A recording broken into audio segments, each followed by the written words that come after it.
Get ready for the countdown. 5, 4, 3, 2, 1.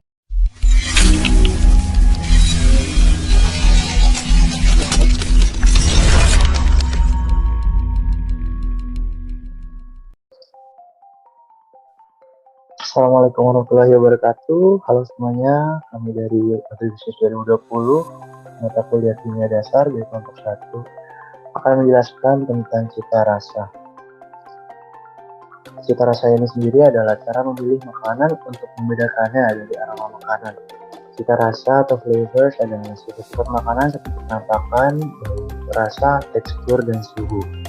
Cita rasa merupakan bentuk kerjasama antara panca indera manusia yang ada 5 yaitu rasa, penciuman, peraba, penglihatan, dan pendengaran. Rasa itu sendiri merupakan hasil kerja dari indera panca lidah, pipi, kerongkongan, dan lantang, yang semuanya merupakan bagian dari pengacapan. Cita rasa adalah bentuk tertentu yang merupakan ciri khas bawaan dari produk yang dihasilkannya. Setiap konsumen pasti memiliki cita rasanya masing-masing, terutama untuk sendiri dan keluarga. Cita rasa produk memegang peranan yang sangat penting dalam memilih jenis produk. Lalu kita akan membahas tentang komponen cita rasa dari mulai bau. Bau merupakan salah satu komponen cita rasa pada makanan dan minuman. Dengan memberikan aroma tertentunya, maka kita dapat mengetahui cita rasa dari makanan tersebut. Bau-bauan baru dapat dikenali bila berbentuk uap dan molekul-molekul komponen bau tersebut harus sempat menyentuh silia atau bisa kita sebut dengan hulu sel olfaktori yang ada di hidung, yang kemudian diteruskan ke otak dalam bentuk impuls listrik oleh ujung-ujung olfaktori. Pada umumnya bau yang diterima oleh hidung dan otak lebih banyak merupakan berbagai aroma atau campuran 3 bau utama. Ada harum, tenik, dan hangus. Lalu yang kedua ada rasa. Rasa ini dapat dikenali oleh kuncup-kuncup kecapan yang terletak pada papila, yaitu bagian noda darah juga pada lidah dan faring, yaitu pelata bagian langit-langit yang lunak maupun keras. Faktor yang mempengaruhi rasa yang pertama ada suhu, konsentrasi, dan yang ketiga ada interaksi dan komponen rasanya. Lalu ada 5 rasa dasar dari lidah, yaitu ada asin, asam, pahit, manis, dan gurih. Reseptor manis ada di ujung lidah, asin di tepi depan lidah, asam pada tepi tengah lidah, pahit ada di pangkal lidah, dan umami yaitu gurih ada di punggung lidah. Brian Lewandowski atau ahli ilmu saraf dari Amerika Serikat mengatakan, jika sebenarnya tidak ada bagian khusus di lidah yang mengecap rasa tertentu. Namun, beberapa area lidah memang punya perbedaan sensitivitas atau kepekaan dalam pengecapan rasa. Lalu yang ketiga, dari komponen cita rasa adalah rangsangan mulut. Bahan makanan mempunyai sifat merangsang syaraf perasa di bawah kulit, muka, lidah, maupun gigi yang akan menimbulkan perasaan tertentu. Misalnya, rempah-rempah yang menimbulkan kesan panas atau kesan dingin yang ditimbulkan oleh permen pedas. Perubahan tekstur dapat mengubah rasa dan bau yang ditimbulkan karena dapat mempengaruhi kecepatan timbulnya rangsangan terhadap sel reseptor olfaktori dan kelenjar air liur. Sekian dari saya, akan dilanjutkan oleh Raffi Mustafa Hawari.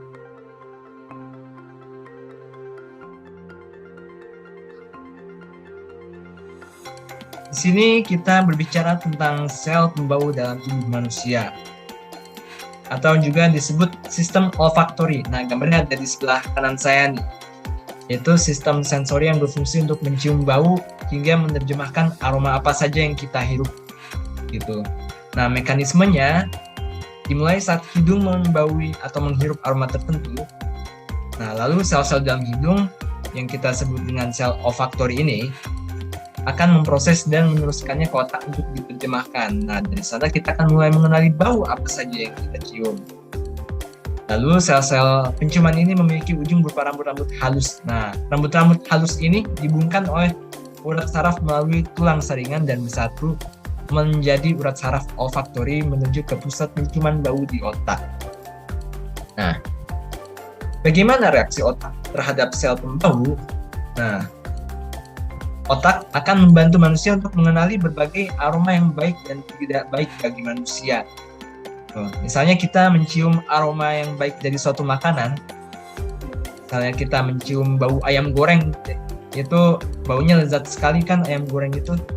Nah, karena kita mencium bau ayam goreng ini, maka kita akan mengingat kelezatan di saat mencicipi suatu makanan tersebut. Nah, apabila kita mencium bau yang busuk, misalnya kita mencium bau makanan yang sudah kadaluarsa gitu ya, atau mungkin makanan tersebut misalnya nggak ada tanggal kadaluarsanya itu bau asam gitu, makanya kita akan mengingat ciri makanan yang tidak layak untuk dikonsumsi atau kadaluarsa, yaitu mengeluarkan bau yang tidak sedap, seperti misalnya bau asam atau mungkin bau tengik pada minyak gitu, karena minyaknya berbuka terus. Nah, gimana cara mengenal bau pada bahan atau hasil produk pertanian? Ada beberapa jenis makanan yang bisa memperlihatkan bahwa makanan tersebut sudah tidak layak dikonsumsi. Dan biasanya kita bisa mendeteksinya dengan aroma gitu. Karena ada aja kemasan makanan yang ada tanggal kadaluarsanya gitu lah ya. Makanya kita misalnya kalau nggak ada tanggal kadaluarsanya, kita bisa mendeteksinya dengan aroma. Misalnya contohnya seperti susu ya. Susu itu baiknya belum dibuka dari kemasannya dan bisa bertahan hampir seminggu setelah tanggal jual pada kemasannya. Susu yang baik itu juga suhunya itu 4 derajat Celcius. Misalnya kita kan sering lihat kemasan susu, lebih baik dikonsumsi saat dingin. Nah, itu susunya seger banget kalau dikonsumsi masih dingin-dingin gitu. Which is masih 4 derajat Celcius gitu lah ya. Misalnya susu tersebut tidak layak dikonsumsi, biasanya teksturnya akan berubah mengental atau tampak menggumpal. Aromanya asam menyengat gitu. Misalnya kita cium, maka akan timbul rasa mual dari tubuh kita. Baik, terima kasih Raffi. Kemudian saya akan menjelaskan mengenai cara mengenal bau pada bahan dan hasil produk pertanian yang kedua, yaitu buah. Buah basi bisa kita rasakan melalui bau, tampilan rasa, dan karakteristik. Buah basi biasanya berbau apek atau tidak enak, dengan tampilan berlendir dengan tumbuh jamur. Seperti semangka yang tidak layak dikonsumsi biasanya berubah tekstur, dagingnya seperti berpasir dan kering. Warnanya tidak segar atau pucat, dan kemudian jika semangka mulai berlendir, berarti itu menandakan bahwa kamu harus segera membuangnya. Selanjutnya, yang ketiga ada daging sapi. Daging sapi giling yang berubah warnanya kusam, tampak berlendir, dan mengeluarkan bau tidak sedap, maka seperti bau kayak bau amis, anyir, tengik, bahkan masam tidak wajar, maka daging tersebut tidak layak untuk dikonsumsi. Kamu bisa menyimpan daging giling dalam lemari es selama 2 hari, atau membekukannya dan bisa bertahan selama beberapa bulan. Yang terakhir ada telur. Untuk mengecek apakah masih baik dikonsumsi ataupun tidak, bisa menggunakan cara seperti dengan membuka telurnya dan mengeluarkan bau yang sangat busuk, itu bertanda tidak layak dikonsumsi. Ataupun dengan cara lain, dengan membuka telurnya, kemudian menyediakan gelas yang berisi air, masukkan telur ke dalamnya. Jika telur tenggelam, maka telur masih dalam kondisi baik. Namun jika agak mengapung, harus waspada, maka telur tersebut tidak layak dikonsumsi lagi. Baik, berikut merupakan daftar pustaka dari kelompok kami.